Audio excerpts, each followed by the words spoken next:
అందరు రెండు చేతులు పైకెత్తి ఒకసారి ప్రభుని కనపడుద్దామా?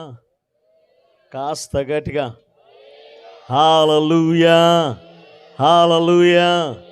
ఈ రాత్రికాల సమయంలో మీ మధ్యన నేనును ఈ సభలలో పాలు భాగస్థుడై ఉండుటకై ప్రభువు నాకు ఇచ్చిన అవకాశాన్ని బట్టి ప్రభువుని గణపరుస్తూ, అలాగనే మీ మధ్యకు నన్ను ఆహ్వానించినటువంటి దైవజనుడు రాజును బట్టి, అలాగనే వారి యొక్క తండ్రి గారు దావీదు గారిని బట్టి, అలాగనే ఇక్కడ చేరి ఉన్నటువంటి తోటి సేవకులైన అందరికీ, మరి ముఖ్యంగా మా యొక్క మేము విశాఖపట్నంలో ఉంటూ ఉన్నప్పుడు ఈ యొక్క బైబిల్ కళాశాలలో నేనును వారితో కలిసి కొన్ని విషయాలు వారికి బోధించడానికి, నేర్చుకోవడానికి ప్రభు నాకు ఎంతగానో సమయాన్ని ఇచ్చాడు. అయితే మన మధ్యలో అప్పుడు ఉన్నటువంటి స్టూడెంట్స్ ఈరోజు దైవజనులు, వారు ఆయా స్థలాలలో ఆయా ప్రాంతాలలో దేవుని యొక్క పరిచర్యను బహుబలంగా వాడబడుతున్నటువంటి దైవజనులు కూడా వారు మన మధ్యనున్నారు. ఒకసారి మీరున్న చోటను ఒకసారి నిలబడితే వారు మిమ్మల్ని ఒకసారి చూస్తారు, గుర్తిస్తారు. ఎందుకంటే వీరిలో చాలామంది హైదరాబాద్ నుంచి వచ్చారు, విజయనగరం నుండి వచ్చారు, శ్రీకాకుళం నుండి వచ్చారు, అలాగనే విజయవాడ నుండి కూడా వచ్చి ఉన్నారు. అందరూ కూడా ఒకసారి గట్టిగా చప్పట్లు కొడదామా? ఈ దైవజనులు వారు దేవుని యొక్క పరిచర్యలో ఆయా ప్రాంతాలలో దేవుడు బహుబలంగా వారిని వాడుకుంటున్నాడు. కనుక వారి నిమిత్తము, వారి యొక్క పరిచర్యల నిమిత్తము మనందరము ప్రార్థన చేద్దాము. వారి ఇక్కడికి ఉండటానికి గల ప్రధాన కారణం దైవజనులు రాజు గారు, వారు అలాగనే దైవజనులు విజయ్ గారు, వారు ఇరువురు కూడా వారు కోఆర్డినేట్ అయ్యి ఈ యొక్క రాత్రి ఈ దైవజనులు ఈ కూడికలలో ఉండటం కొరకు ఎంతగానో ప్రయత్నించి వారు మన మధ్యన ఉన్నారు. Thank you so much. దేవుడు మిమ్మును ప్రభు పరిచర్యలు దీవించును గాక. ఆమేన్. Thank you so much.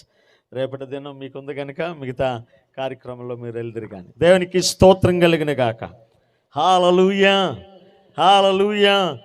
సమయము 9:30 అవుతుంది. ఇంకొక అరగంట మాత్రమే మనకి పర్మిషన్ ఉంది కనుక ఈ అరగంటలో దేవుడు మనతో మాట్లాడేలాగిన మన హృదయమును తెరచి, ఇప్పటికనే దేవుడు మనతో మాట్లాడి ఉన్నాడు. ఆల్రెడీ మనందరం ఫుల్ బిర్యానీ తిన్నాం. ఎస్, తిన్నామా లేదా? నా స్నేహితుడు, మేము రెవరెండ్ టి జేసుదాస్ గారు, వారు నేను కలిసి ఒకే కళాశాలలో చదువుకున్నాము. ఎప్పుడో 2003వ సంవత్సరంలో మేము కలిసి గ్రాడ్యుయేషన్ తీసుకున్నాము. నేటి దినం వరకు కూడా కలిసి మేము పరిచర్యలో మేము ముందుకు వెళ్తున్నాం. నేను ఈస్ట్ గోదావరి తుని నుండి వచ్చి ఉన్నాను. ఆయన విజయవాడలో వారు పరిచర్య చేస్తూ ఉన్నారు. అయినప్పటికీ మాకు దూరాలు, ప్రాంతాలు వేరు కాదు. మనమందరము దేవుని పిల్లలము, ఒకే శరీరమునకు సంబంధించినము. ఆ శరీరం ఎవరో తెలుసా? గట్టిగా చెప్దామా? ఎవరు చెప్పాలి ఆయన పేరు? ఏంటి ఇస్సు అంటున్నారు? గట్టిగా చెప్పాలి. ఎవరు ఆయన పేరు? కాస్త గట్టిగా చెప్దామా? ఇంకా గట్టిగా చెప్దామా? గట్టిగా చెప్దాం ఇంకా. యేసు. హల్లెలూయా. ఆయన రక్తములో మనందరం కడగబడిన వారం కనుక మనందరము ఈ యొక్క ఆత్మీయమైనటువంటి ప్రేమలో మనమందరం కూడా ఉండగలుగుతున్నాం. దేవుని యొక్క వాక్య పరిచర్యలో కొద్దిసేపు దేవుని యొక్క వాక్యాన్ని విందాం. బైబిల్లో నాకు ఇష్టమైనటువంటి చాలా గొప్ప మాట ఈ రాత్రి మీతో పంచుకొని ముందుకు వెళ్ళాలని ఇష్టపడుతూ ఉన్నాను. రోమిలి రాసిన పత్రిక 10వ అధ్యాయం, రోమిలి రాసినటువంటి పత్రిక 10వ అధ్యాయం 11వ వచనము చదువుకుందాం. 10వ అధ్యాయము 11వ వచనంలో నా యొక్క జీవితం సంపూర్ణంగా ఈ వచనం మీదనే ఆధారపడి ఉన్నది. అదేమనగా 11వ వచనం అంటుంది, ఏమనగా ఆయన యందు విశ్వాసముంచు వాడెవడును సిగ్గుపడడని లేఖనము చెప్పుచున్నది. అందరు నాతో కలిసి వాక్యం చెప్తారా? అందరు కలిసి చెప్తాం. ఏమనగా ఆయన యందు విశ్వాసముంచు వాడెవడును సిగ్గుపడడని లేఖనము చెప్పుచున్నది. ఎవరు చెప్తున్నారట? అందరూ చెప్పాలి, ఎవరు చెప్తున్నారట? లేఖనం. లేఖనం అనగా ఎవరు? దేవుడు చెప్తున్న మాట. అదేమనగా, ఆయన యందు విశ్వాసముంచు వారెవరైనా నా ప్రభు వారిని సిగ్గుపరచడు. ఒకవేళ ఈ రాత్రికాల సమయంలో ప్రియ దేవుని సంగమా, దేవుని యందు విశ్వాసముంచి నీ జీవితాన్ని, నీ జీవిత యాత్రను కొనసాగిస్తున్నట్లయితే, నా ప్రభు ఈ రాత్రి నీకిచ్చుచున్న హామీ అదేమనంటే, నిన్ను ఆయన సిగ్గుపరచడు. మా జీవితాల్లో దేవుడు ఇంతకాలంలో ఆయన యందు, ఆయన మీద, ఆయనే సర్వస్వం అనుకొని జీవిస్తున్న మా బ్రతుకులలో ప్రభు మమ్మను సిగ్గుపరచలేదు అని చెప్పడంలో ఈ రాత్రి నేను ఎంతగానో సంతోషంగా చెప్తున్నాను ఈ మాట. నన్ను ఇంతకాలంలో సిగ్గుపరచలేదు కనుక, నేను నమ్మిన దేవుని మీరు నమ్ముతున్నారు కనుక, ఆయన యందు మీరు నిజముగా విశ్వాసం ఉంచినట్లయితే ఆయన మనలను సిగ్గుపరచడు. నా వ్యక్తిగతంగా గొప్ప సాక్ష్యాన్ని చెప్పాలని ఆశపడుతున్నాను కానీ సమయం లేదు. అయితే ప్రభు యందు విశ్వాసం ఉంచిన ఏ ఒక్కరం కూడా మనల్ని ప్రభు సిగ్గుపరచడు. మరొక మాట కూడా ఉంది, ఆ మాట కూడా మనము చదువుదాం. 13వ వచనంలో చూసినట్లయితే 13వ వచనం ఏమంటుందంటే, ఎందుకనగా ప్రభు నామమును బట్టి ప్రార్థన చేయువాడెవడో వాడు రక్షింపబడును. రెండవ మాట, ప్రభు నామమును బట్టి ప్రార్థన చేయువాడెవడును, వాడెవరైనను వారు రక్షింపబడును. ఈ రాత్రి రెండు మాటలను దయచేసి మీ మనస్సులో, మీ హృదయంలో ఉంచుకోవాలని ఆశపడుతున్నాను. ఎందుకంటే ఒక సేవకుడిగా మీ ఎదురుగా నిలబడడానికి నాకున్న బేస్ ఈ రెండు మాత్రమే, నా పునాది ఇవే మాత్రమే. ప్రభునందు విశ్వాసం ఉంచితే నన్ను సిగ్గుపరచలేదు. అలాగనే ఆయన నామమును బట్టి ప్రార్థన చేయటం బట్టి ప్రభు నాకు రక్షణ ఇచ్చాడు. ఆ రక్షణను గూర్చిన వార్తను అనేక మందికి చెప్పడానికి కూడా అవకాశం ఇచ్చి ఉన్నాడు. అందును బట్టి ప్రియులారా, ప్రభువులో మనం ప్రార్థించినప్పుడు మన ప్రభు మనలను రక్షించునుగాక. ఈ 3 దినాల లేకపోతే 4 దినాల ఈ కూడికల ద్వారా, ఈ కూడికలయ్యే సమయానికి మనందరిలో కూడా దేవుని ఇచ్చిన ఆ ఉచితమైన రక్షణ భాగ్యాన్ని పొందుకొని ఈ లోకంలో సిగ్గు పడలేనటువంటి గొప్ప జీవితాన్ని ప్రభు కొరకు మనమందరము జీవించుదాము. హల్లెలూయా, హల్లెలూయా. ఈ మాటలను ఇలాగా ఉంచుకొని మనందరము కూడా ఒక ప్రాముఖ్యమైనటువంటి లేఖన భాగాన్ని కూడా మనము చదువుకుందాం. అయితే మనందరము ఈ దినాలు ఎలాంటి దినాల్లో మనం ఉన్నాము అనంటే, అపాయకరమైన దినాలు, దుర్దినాలు, చాలా చెడిపోయినటువంటి దినాలలో ప్రజలలో అనేకమైనటువంటి వినూత్నమైనటువంటి జీవిత వ్యవహార శైలిని మనం చూస్తున్నటువంటి దినాలలో మనము బ్రతుకుతూ ఉన్నాం. ఇలాంటి దినాలలో ఉంటాయి అన్న సంగతి ప్రభు మనకి ఎన్నడనో ఎప్పుడునో ఆయన మనకు చెప్పి ఉన్నాడు. ఇలాంటి దినములలో కలిగినటువంటి దినాలు ఇంతకు ముందు గడిచి ఉన్నాయి కనుక, అలాంటి దినములలో ఇప్పుడునో మనము భయంకర దినాలలో మనము చూస్తూ ఉన్నాం. అలాంటి దినాలను గురించి మాట్లాడుతూ దేవుడు ఈ రాత్రి మనకి ఏమని హామీ ఇస్తున్నాడో అన్న అంశం మీద మనం కొద్దిసేపు వాక్యాన్ని చదువుకుందాం. ఆదికాండము 6వ అధ్యాయం. ఆదికాండము 6వ అధ్యాయము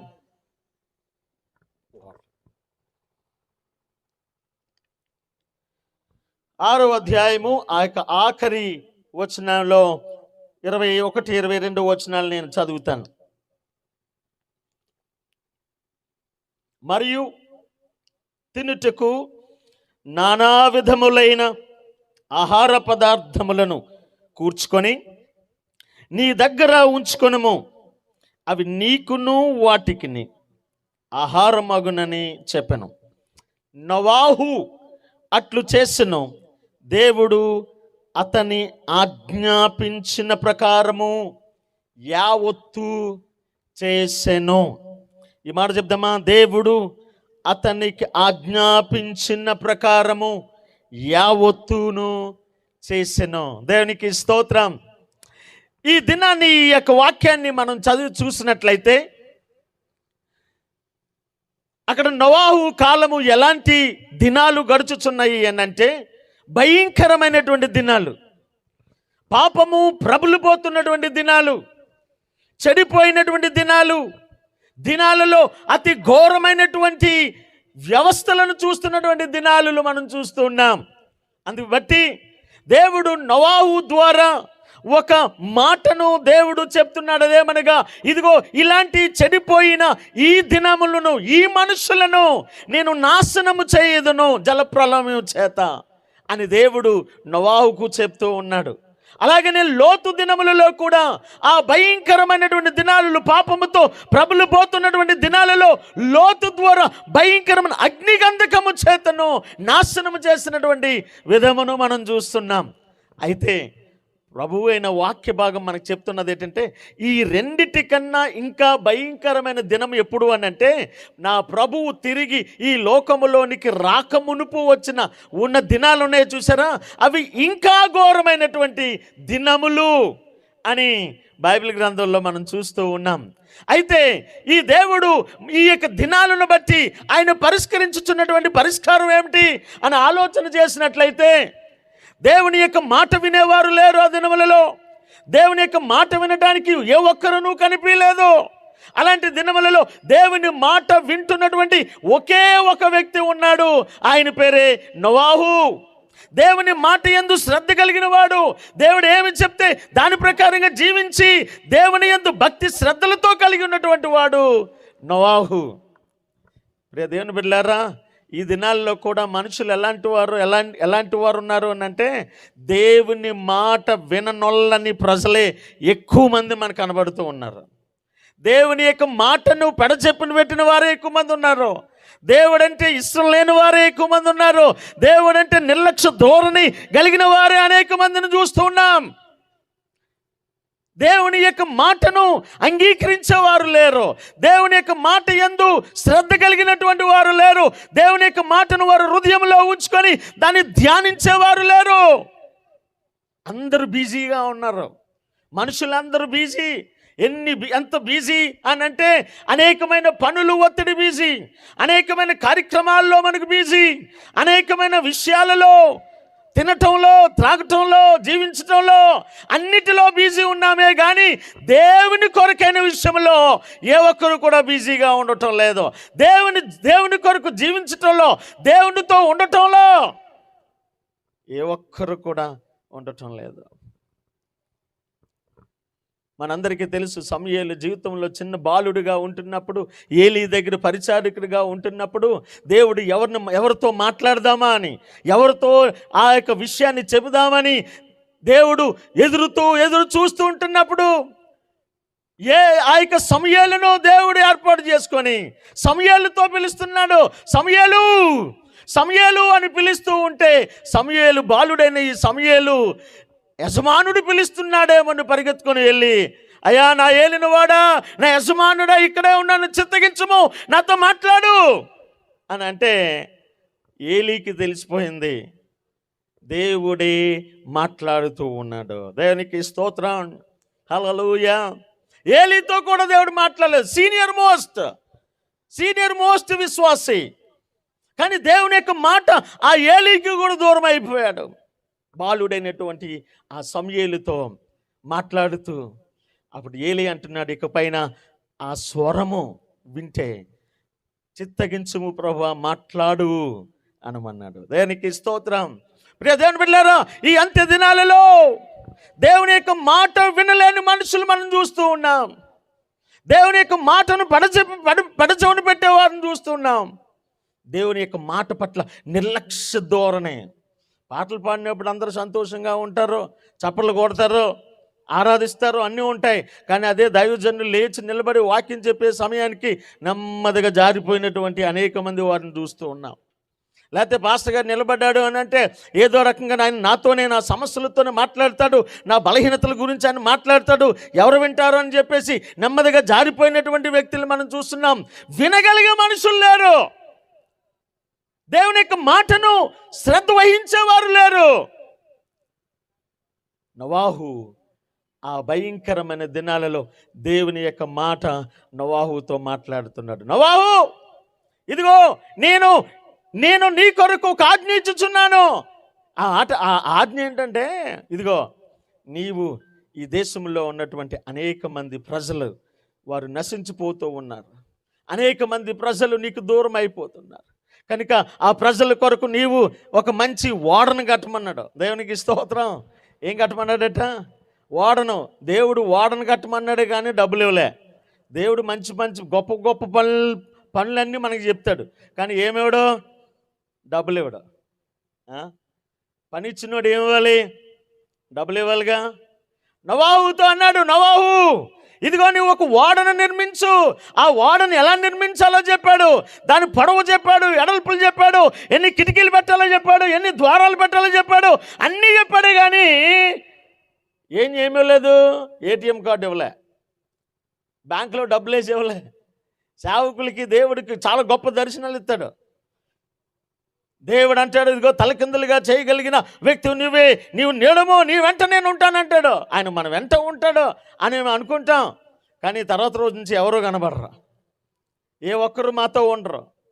దర్శనం గొప్పదే, కానీ తగిన సోర్సెస్ దేవుడు మనకి ఇవ్వడు. కానీ ప్రియులారా, ఇక్కడ నోవాహుతో దేవుడు అన్నీ చేయమన్నాడు. ఏమంటున్నాడు తెలుసా? ఎలాగ నిర్మించాలో వాడను అన్ని రకాలుగా చెప్పాడు. కానీ నోవాహు చేయటానికి ఏమీ లేదు. ఇప్పుడు ఏం చేస్తాడు తెలుసా? బైబిల్ కింద ఉంటుంది, నోవాహు తన దగ్గర ఉన్నటువంటి ఒక్కొక్క దానిని అమ్ముకుంటూ పోతున్నాడట. తనకున్న పొలాల్ని, తనకున్న బంగారాన్ని, తన ఇంట్లో ఉన్నటువంటి బంగారాన్ని, తనకున్న యావత్ ఆస్తిని ఒకటి అమ్ముకుంటూ పోతున్నారు. కానీ పాపిష్ట జనాంగమైనటువంటి వారు, దేవుని వ్యతిరేకించినటువంటి వారు, దేవుని మాట విననటువంటి వారు మాత్రం అనేకమైన డబ్బులు కూర్చుకుంటున్నారు, ల్యాండ్లు సమకూర్చుకుంటున్నారు, ఎంతో ఆస్తిని సంపాదించుకుంటున్నారు. కానీ నోవాహు మాత్రం ఏం కోల్పోతున్నారో తెలుసా? దేవుని మాట నెరవేర్చటం కొరకు ఆయన దగ్గర ఉన్న సమస్తమును కోల్పోతూ ఉన్నాడు. ఈయన కోల్పోవడమే కాదు, తన తోటతో ఉన్నటువంటి తన కొడుకులు, తన యొక్క కోడళ్లను, తన వారందరినీ కూడా ఈ పనిలోనే పెట్టేసుకున్నాడు. ఏ పని? ఓడ తయారు చేసే పని. అందరి పని ఇదే. అందరూ కలిసి ఓడలను తయారు చేస్తూ ఉండగా దేవుడు మరలా ఇంకో మాట అన్నాడు. ఏ నోవాహు, నువ్వు ఓడను తయారు చేస్తూనే ఉండటం కాదు, అప్పుడప్పుడు నువ్వు ఏం చేయాలి? ఈ ప్రజలకు నువ్వు చెప్పు ఏమొస్తుందని. ఓ భయంకరమైన విపత్తు రాబోతుంది, ఒక జల ప్రళయం రాబోతుంది, అందరం నాశనం కాకపోతున్నాం కనుక ఈ ప్రజలకు నువ్వు బోధించు. ఇలా నువ్వు తయారు చేస్తూనే ఉండిపోవడం సరిపోదు. ఒక అద్భుతం ఏమిటి అని అంటే, అక్కడ నోవాహు ఒక వైపున ఓడ కడుతున్నాడు, మరో వైపున ప్రజలందరికీ చెప్తున్నాడు, ఇదిగో ప్రజలారా, భయంకరమైన దినం వస్తున్నది. ఇదిగో దేవుడు ఈ దేశమును, ఈ పట్టణమును, లేకపోతే ఈ ప్రాంతమును, లేకపోతే ఈ యొక్క భూమిని వినాశనం చేస్తున్నాడు కనుక మీరు రక్షణ పొందండి, రక్షణ మార్గంలోనికి రండి, ఇదిగో అనుకూల సమయము అని చెబుతూ ప్రకటిస్తున్నాడు. కానీ ఏ ఒక్కరూ వినలేదు. ఓడ అయిపోయింది, తయారు చేసేసారు. అయ్యా నేను అందరికీ ప్రకటించాను, కానీ ఏ ఒక్కరు కూడా నువ్వు తయారు చేసిన నువ్వు మాట విననటువంటి ప్రజలే ఉన్నారు. ఇదిగో ఎవరు లేరయ్యా అని అంటే, అప్పుడు వెంటనే వాళ్ళ కుటుంబం అంతా కూడా, వాళ్ళ కుటుంబం అంటే తన భార్య, తన పిల్లలు, తన కోడలు, వారందరూ కూడా, ఇదో మా నోవాహు ఎంతో కష్టపడి, ఎంతో డబ్బులు ఖర్చు పెట్టి, ఎంతో డబ్బును వేయించేసి ఈ ఓడను కట్టాడు. ఒకవేళ ఆ ఓడలోనికే మేము కూడా వెళ్ళకపోతే నోవాహు ఏ బాధపడతాడేమోనని, ఏ బెంగపడతాడేమోనని, ఏ అలుగుతాడేమోనని ఏం చేశాడు తెలుసా? ఆ కుటుంబీకులందరూ లోపలికి వచ్చారు. దేవుడు చెప్తున్నాడు, అయ్యా అందరికీ చెప్పాను కానీ ఏ ఒక్కరు రాలేదు, కానీ నా కుటుంబం మాత్రం, నా వారు మాత్రం, నా బ్యాచ్ మాత్రం వచ్చేసిందయ్యా, లోపల ఉందయ్యా అంటే. ఇలాగ లోనికి వెళ్ళిన తర్వాత దేవుడు, ఇదిగో నీ పశువులు మంద కూడా చెప్పన్నాడు. ఆ పశువులు కూడా, ఆయనతో ఉన్నటువంటి నోరు లేని జంతువులన్నీ కూడా, నోవాహు ఒక్క మాట చెప్పాడు, మీకు కూడా ఈ బోటులో ప్రవేశం ఉందన్నప్పుడు ఆ నోరు లేనటువంటి జంతువులన్నీ కూడా ఎక్కడికి వస్తాయట? ఆ బోట్లోనికి వచ్చేసాయి. యెషయా గ్రంథంలో ప్రవక్త అంటాడు కదా, ఎద్దు తన కామాందు నెరుగును, గాడిద తన సొంత వాని దొడ్డు తెలుసుకును.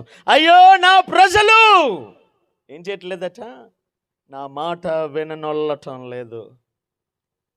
కన్నీటి వేదనతో ఉన్నటువంటి నోవాహు, అయ్యో వీరి కొరకనే కదా, వీరి రక్షణార్థమే కదా నేను ఇంత సమయాన్ని, ఇంత డబ్బును ఇంతగా నేను వెల చెల్లించి వారి కొరకు నిర్మాణం చేస్తే ఏ ఒక్కరూ కూడా నా మాట వినలేదే. అందరూ ఆ నోరు లేనటువంటి అన్నీ కూడా లోనికి వెళ్ళిపోయాయి, వాళ్ళ లోనికి వెళ్ళాయి. ఇప్పుడు దేవుడు అన్నాడు, నోవాహు మొత్తం అన్ని డోర్లు వేసేసాయి, అన్ని కిటికీలు అన్నీ వేసేసాడు. కానీ దేవుడు తెలుసా అంటే ఏం చేస్తా తెలుసా, అన్ని అవకాశాలు ఇస్తాడే కానీ కొన్నిటిని మాత్రం మనకు అవకాశం ఇవ్వడు. అందరికీ సువార్త ప్రకటించే అవకాశం ఇస్తాడే కానీ ఎవరెవరిని పరలోకాలను తీసుకెళ్ళాలన్న అవకాశం పాస్టర్ గారికి ఇవ్వడం. ఒకవేళ ఇచ్చాడనుకో, పాస్టర్ గారికి ఉన్నంత మొహమాటం ఎవరికి ఉండదు. పాస్టర్ గారికి ఉన్నంత మొహమాటాలు ఎందుకనంటే, పాస్టర్ గారికి ఏదో చిన్న సహాయం చేసామనుకోండి, అగో ఆ పలానా ఆమె తలని సహాయం చేసిందండి, పరలోకానికి దోసే అంటాం మేము. లేకపోతే కొన్ని బట్టలు కొన్నదండి, తోసే లోపలికి పరలోకానికి అంటాం. నోవాహు కూడా అన్ని అవకాశాలు ఇచ్చాడు కానీ ఏమేమిలో తెలుసా, ఆ ఓడ యొక్క ఆ తాళపు చెవులు మాత్రం నోవాహు చేతికి ఇవ్వలేదు. హల్లెలూయా. ప్రియ దేవుని బిడ్డలారా, సమయం ఉన్నప్పుడే రక్షణ, సమయం ఉన్నప్పుడునే నువ్వు చేరుకోవాల్సిందో అక్కడికి నువ్వు చేరాలి. భూమి మీద ఒక వ్యక్తి ఉన్నాడు, ధనవంతుడు ఉన్నాడు. అయ్యా ఇదిగో నీ పక్కన నీ రొమ్మును ఆనుకున్నటువంటి ఆ యొక్క లాజరు ఆ యొక్క కుడి చేతిలో ఉన్నటువంటి ఒక వేలును నీటిలో ముంచుకొని వచ్చి నా నోట్లో పోయివండి అయ్యా అని బ్రతిమాలుతున్నప్పుడు దేవుడు చెప్తున్నాడు, అయ్యో నీకు భూమి మీద ఎన్నోసార్లు అవకాశం ఇచ్చాను రక్షణ పొందుకోవడానికి. మినరల్ వాటర్ ఇచ్చేవన్నీ అక్కడైతే ఎంత అవకాశం ఇచ్చావని నువ్వు వినలేదు. అప్పుడు సమయం పోయినప్పుడు, రక్షణ సమయం పోయినప్పుడు, కాలము సంపూర్ణమైపోయినప్పుడు, ఇక సువార్త పొందుకోవడానికి అవకాశం లేనప్పుడు నువ్వు ఎంత పరుగులెట్టినా నీకు అవకాశం రాదు. ప్రియులారా, నోవాహు మొత్తం డోర్లు మూసేశాడు, తాళం వేసేశాడు, తాళపు చెవు మాత్రం ఆయన పట్టుకెళ్ళిపోయాడు.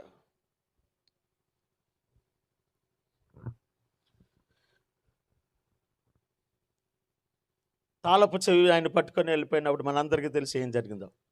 40 పగళ్ళు 40 రాత్రులు భయంకరమైన వర్షం. కిటికీల దగ్గరికి వస్తున్నారు, నోవాహు ప్లీజ్ ఓపెన్ ద డోర్, దయచేసి ఓపెన్ చేయవయ్యా. ఓపెన్ చేయడానికి తాళం చెవి ఎవరి దగ్గర లేవు. నోవాహు హృదయం ఉంది, మనసున్నవాడే, ప్రేమ కలిగిన వాడే, కానీ ఓపెన్ చేసే అవకాశాలు లేవు. సమయం అయిపోయింది, రక్షణ దినాలు అయిపోయాయి, సువార్త ప్రకటించే దినాలు అయిపోయాయి.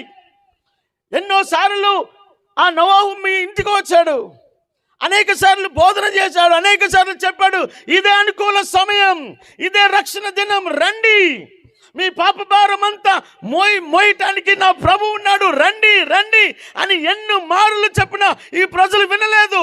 కాలం అయిపోయింది, సమయం అయిపోయింది. ఇప్పుడు ప్రజలు పరిగెత్తుకొని వచ్చి, అయ్యా కొద్దిగా చచ్చిపోతున్నామయ్యా, బ్రతకలేకపోతున్నామయ్యా, ఇక మేము ఈదలేకపోతున్నామయ్యా, అయ్యా మేము చచ్చిపోతున్నాం. సమయం అయిపోయింది, భూమి అంతయు నాశనం అయిపోయింది. మనందరికీ తెలుసు, 40 పగళ్ళు 40 రాత్రులు మొత్తం అంత భూమి అంతయు శవాలతో నిండిపోయింది.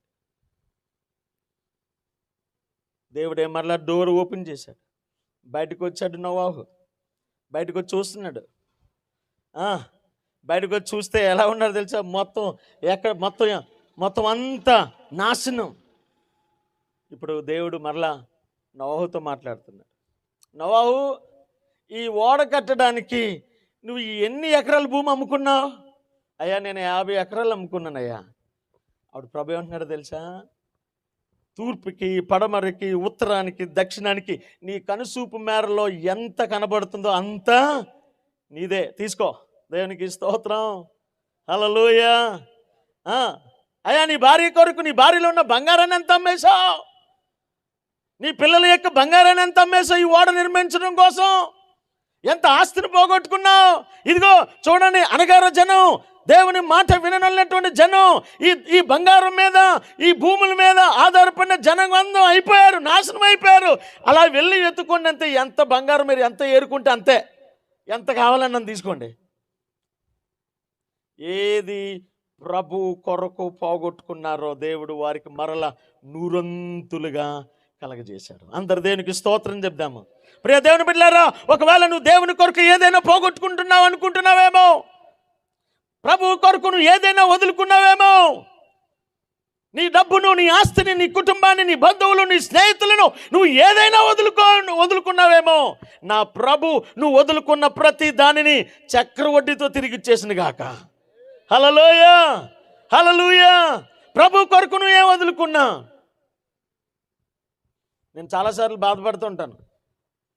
చాలా యవనంలోనే దేవుని సేవకి వెళ్ళిపోయాను నేనే కాదు, మీ పాస్టర్ గారు, రాజు గారు, చాలా యవనస్తులు వాళ్ళు. చాలా యవనంలో చాలా బాధ ఉంటుంది. ఎలా తెలుసా, అందరం కూడా ఇంటర్మీడియట్ చదువుకున్న తర్వాత కాలేజీ అనుభవించాలని, కాలేజీ రోజుల్లో అనుభవించాలనేటువంటి తపన, ఆశ ఎంతో ఉండేది.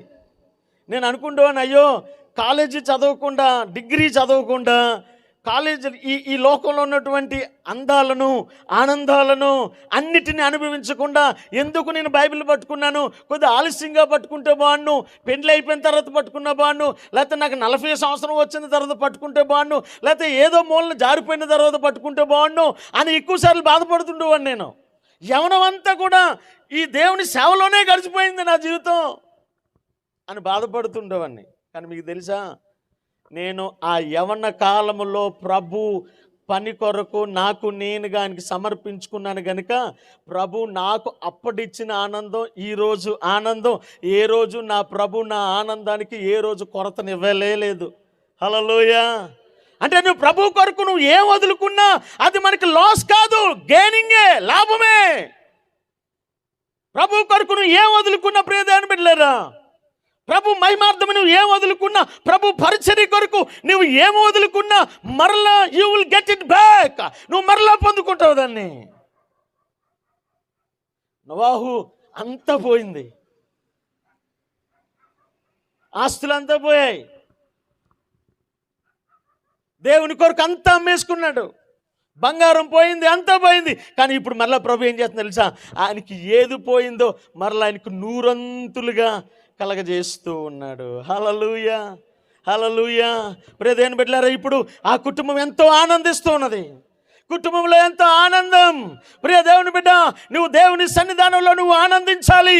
దేవుని సన్నిధానంలో నువ్వు ఆనందించాలి. నువ్వు ఆనందించినప్పుడునే ఆయన నిన్ను బట్టి ఆయన కూడా ఆనందిస్తాడు. నువ్వు ఆయనను స్తుతించే మనసు నీలో ఉంటే నువ్వు ఆనందిస్తావు. సమయం అయిపోతుంది, మరి ఒక 5 నిమిషాలు ఉంది, నేను ముగిస్తాను. ఈ భయంకర దినాలలో మనం కూడా బ్రతుకుతున్నాం ప్రియులారా. ప్రభు ఏమన్నాడు తెలుసా, నోవాహు దినాల కన్నా, లోతు దినాల కన్నా భయంకర దినాలు ఎప్పుడో తెలుసా, ప్రభు తిరిగి వచ్చే దినాలేనట. అందరికీ అర్థమవుతుందా? మనందరికీ తెలుసు, చాలామంది క్రైస్తవులు ఇక్కడ ఉన్నాం మనం. నోవాహు దినాలు ఎంత భయంకర దినాలో మనకు తెలుసు, లోతు దినాలు కూడా ఎంత భయంకర దినాలో మనకు తెలుసు. ఈ రెండిటికన్నా భయంకర దినాలు ఎప్పుడు దినాలట, ప్రభు తిరిగి వచ్చే దినాలు. ఇంతటి భయంకరమైన దినాలలో మనం బ్రతుకుతున్నాం ప్రియులరా. మన రక్షణను పోగొట్టుకోవద్దు, మన విశ్వాసాన్ని పోగొట్టుకోవద్దు. పాడు చేసే వాళ్ళు అనేక మంది బయలుదేరారు, నాశనం చేయాలని అనేకమైన శాతానుగాడు ప్రబలిపోయి అనేక మందిని తయారు చేస్తున్నాడు. కానీ మనము పోగొట్టుకోవద్దు, నిలబడదాం క్రీస్తు కొరకు, మన విశ్వాసాన్ని కాపాడుకుందాము, మన యొక్క పరుగును తుదమెట్టించుదాము. ఎన్ని కష్టములు వచ్చినా, ఎన్ని ఇబ్బందులు వచ్చినా, అపవాది అనేక రకాలుగా మన నాశనం చేయాలని చూసినా మనం ఓడిపోవద్దు. క్రీస్తు కొరకు విశ్వాసంతో బ్రతుకుతాము, ఆయన మనల్ని సిగ్గుపరచడు. హల్లెలూయా, హల్లెలూయా. ఎందుకంటే మన ప్రభు మన కొరకు ఆయనకు వెల చెల్లించి మనల్ని కొనుక్కున్నాడట. ఈ paid the penalty for us. మన కొరకు ఆయన వెల చెల్లించాడు. ఒక చిన్న వృత్తాంతాన్ని చెప్పి నేను ముగించడానికి ప్రయత్నిస్తాను. ఒక లాయర్ ఉన్నాడట, ఆయన చాలా పేరుందిన లాయర్, చాలా పేరుగాంచినటువంటి లాయర్. ఆయనకి ఒకే ఒక కుమార్తె ఉన్నది. అయితే ఈ పేరొందినటువంటి లాయర్ కలిగినటువంటి ఆయన తన కుమార్తె ఇలాగే ఎండాకాల సెలవులు వచ్చినప్పుడు ఎగ్జామ్స్ అన్నీ అయిపోయాయి. ఎగ్జామ్స్ అయిపోయిన తర్వాత ఆ కుమార్తె ఏమని అనుకుందనంటే, ఎగ్జామ్స్ అయిపోయాయి కనుక నా స్నేహితులతో నేను ఎంజాయ్ చేయాలి బయటకు వెళ్ళి. కనుక ఏదో రకంగా నాన్నగారు కారు వేసుకొని వెళ్ళిపోయి నేనేం చేయాలి, బయటికి వెళ్ళి నా ఫ్రెండ్స్తో ఎంజాయ్ చేయాలనే ఉద్దేశం చేత నాన్నగారు ఇంట్లో ఉంటున్నప్పుడు, ఈ పేరొందిన లాయర్ ఇంట్లో ఉంటున్నప్పుడు ఈ అమ్మాయి నాన్నగారు బాత్రూమ్కి వెళ్ళటం చూసి ఈ అమ్మాయి పరిగెత్తుకొని వచ్చి తాళాలు తీసేసుకొని, నాన్నగారు నేను నా ఫ్రెండ్స్తో బయటకు వెళ్తున్నాను, మీ కారు వేసుకెళ్ళిపోతున్నాను నాన్నగారు అని చెప్పేసి స్పీడ్గా తుర్రుని పారిపోయిందట. ఎక్కడున్నారు నాన్నగారు? బాత్రూంలో ఉన్నాడు. ఆపలేడు కదా ఆమెని, పరిగెత్తుకొని రాలేడు, అంతకన్నా స్పీడ్గా పారిపోయింది ఈ అమ్మాయి. స్పీడ్గా వెళ్ళిపోయినప్పుడు ఆ అమ్మాయి తన ఫ్రెండ్స్ను కార్లో ఎక్కించుకొని చాలా స్పీడ్గా 100కి పైగా స్పీడ్లో వెళ్ళిపోతుండగా దారి మార్గంలో ఒక వ్యక్తి అడ్డం పెడితే సడన్గా ఆ వ్యక్తిని గుద్దేసింది, యాక్సిడెంట్ అయిపోయింది. ఆ వ్యక్తి అక్కడనే చనిపోయాడు. చనిపోయినప్పుడు ఆ కేసును కోర్టుకు వచ్చింది. కోర్టుకు వచ్చిన తర్వాత ఈ కోర్టు తీర్పు ఎవరు తీర్చాలి అంటే అగైన్ తన సొంత తండ్రి తీర్పు తీర్చాలి. అయితే ఆ తండ్రి తీర్పు తీర్చాడట. ఏమన్నానంటే ఆ చనిపోయిన వ్యక్తికి 25 లక్షలు జరిమానా, అంటే 25 లక్షలు కట్టవలసి ఉంది. అలాగనే ఈ అమ్మాయి ఎవరైతే యాక్సిడెంట్ చేశారో ఈ అమ్మాయికి 30 కొరడా దెబ్బలు. ఇది తండ్రి ఇచ్చినటువంటి జడ్జిమెంట్. కోర్టులో ఆ ఖైదీగా ఉండి విన్నటువంటి ఈ అమ్మాయి ఆ బోనులో ఉండి తండ్రిని చూచి ఏమని ఏడుస్తుందో తెలుసా? నాన్నగారు, మీరు ఏదైనా చేయగలుగుతారు, మీరు తీర్పు తీర్చే స్థానంలో ఉన్నారు. నేను తప్పు చేసినప్పటికీ కూడా ఆ తప్పుని నుండి తప్పించగలిగిన సామర్థ్యం మీ దగ్గర ఉంది. నాన్నగారు, ఎందుకు మీరు నాకు న్యాయం చేయకుండా మీరు నాకు అన్యాయం చేశారు? మీరు ఒక తండ్రేనా? మీరు ఒక నాన్నగారేనా?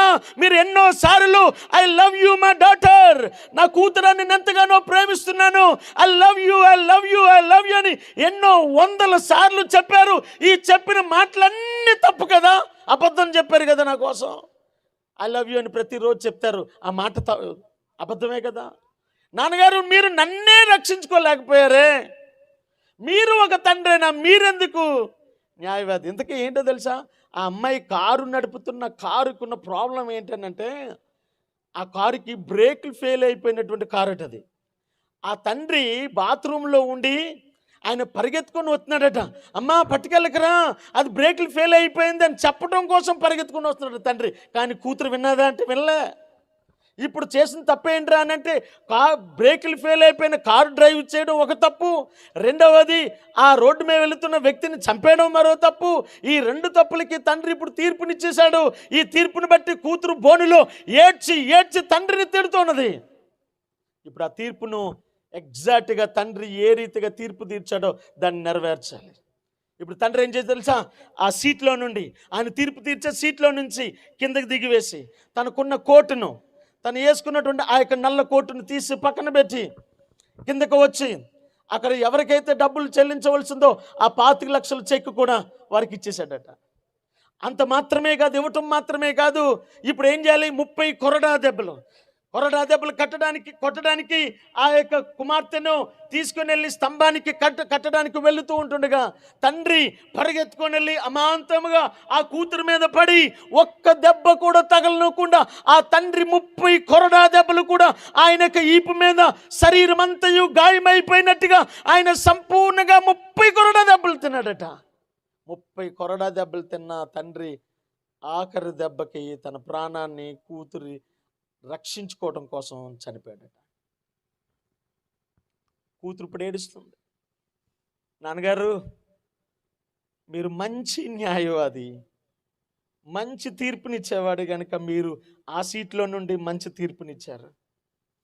ఒక కూతుర్ని ఎంతగా మీరు ప్రేమిస్తారో అన్నది కూడా ఒక తండ్రిగా నా ఎదుట మీరు నిరూపించారు. నాన్నగారు, నేను అనుభవించవలసిన శిక్షను మీరే అనుభవించేశారు నాన్నగారు. I am the one who made the mistake. తప్పు చేసిన నేను, ఆ తప్పు శిక్షకు నేను అర్హురాలను, కానీ నాకు బదులుగా మీరు అనుభవించారు నాన్నగారు. I love you daddy. ఎప్పుడు తండ్రి చనిపోయాడు. ఎగ్జాక్ట్గా 2024 సంవత్సరాల క్రితం ఇదే జరిగింది ప్రియులారా. మనం చేసిన తప్పుల కొరకు, మనం చేసిన పాపముల కొరకు, మనం చేసిన అన్యాయమైన బ్రతుకుల కొరకు, మనం జీవించే ఆ యొక్క భయంకరమైనటువంటి బ్రతుకు కొరకు మన ప్రభు ఆ కలువరి సిలువలో భూమి ఆకాశముల మధ్యన నా ప్రభు నా తండ్రి తన ప్రాణాన్ని మన కొరకు అర్పించేశాడు. ఎందుకో తెలుసా? To give the salvation to every one of us. మనందరికీ రక్షణ ఇవ్వటం కొరకు. We are saved now.